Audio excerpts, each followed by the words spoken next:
Welcome to Drishti Judiciary's latest initiative, the Law MCQs program. Practice questions covering legal current affairs, general knowledge, and previous year's questions.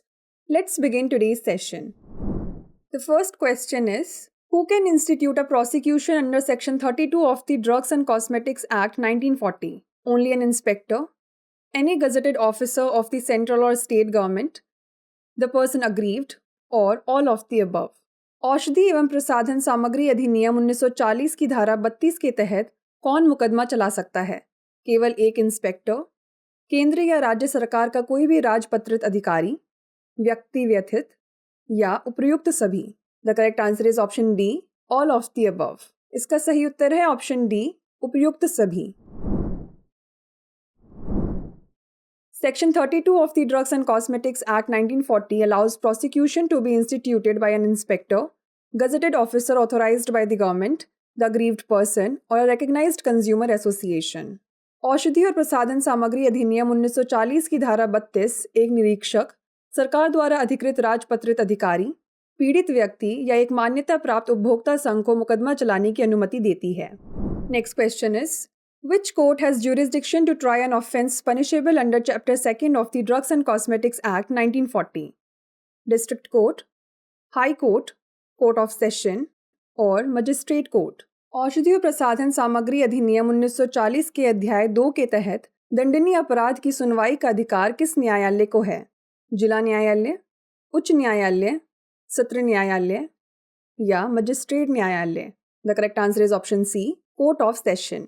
इसका सही उत्तर है option C, सत्र न्यायालय. Section 32 of Drugs and Cosmetics Act 1940 specifies that no court inferior to that of a court of session shall try an offence punishable under Chapter 2 of the Act. औषधि और प्रसाधन सामग्री अधिनियम 1940 की धारा 32 निर्दिष्ट करती है कि सत्र न्यायालय से कमतर कोई भी न्यायालय अधिनियम के अध्याय 2 के तहत दंडनीय अपराध की सुनवाई नहीं करेगा. Next question is, which of the following section of the Criminal Procedure Code 1973 deals with the notice of appearance before police officer? Section 41A, Section 50A, Section 41D और Section 60A. आपराधिक प्रक्रिया संहिता 1973 की निम्नलिखित में से कौन सी धारा पुलिस अधिकारी के समक्ष उपस्थिति की सूचना से संबंधित है? धारा 41A, धारा 50A, धारा 41D या धारा 60A? The correct answer is option A, section 41A. इसका सही उत्तर है ऑप्शन ए, धारा 41A. Section 41A of the Criminal Procedure Code 1973 deals with the notice of appearance before police officer. आपराधिक प्रक्रिया संहिता 1973 की धारा 41A पुलिस अधिकारी के समक्ष उपस्थिति की सूचना से संबंधित है. Next question is, Section 469 of the Indian Penal Code 1860 deals with the forgery for the purpose of harming property, person, reputation, or all of the above. भारतीय दंड संहिता 1860 की धारा 469 किसे हानि पहुंचाने के उद्देश्य से कूट रचना से संबंधित है? संपत्ति, व्यक्ति, प्रतिष्ठा या उपर्युक्त सभी? The correct answer is option C, reputation. इसका सही उत्तर है ऑप्शन सी, प्रतिष्ठा. Section 469 of the Indian Penal Code 1860 deals with forgery for the purpose of harming reputation.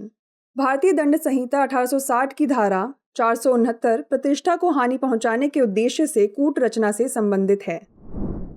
The last question is, the definition of victim has been inserted in CRPC in 2008, 2009, 2010 और 2011.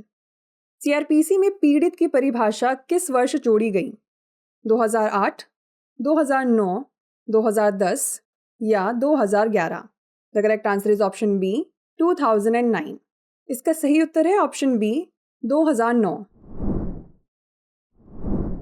Since 2009, the victim has officially entered in the textbook of criminal law. For the first time, a victim is defined under Section 2, Warrant of Arrest of the Code of Criminal Procedure 1973. वर्ष 2009 से पीड़ित को आधिकारिक तौर पर आपराधिक कानून की पाठ्य पुस्तक में शामिल किया गया है.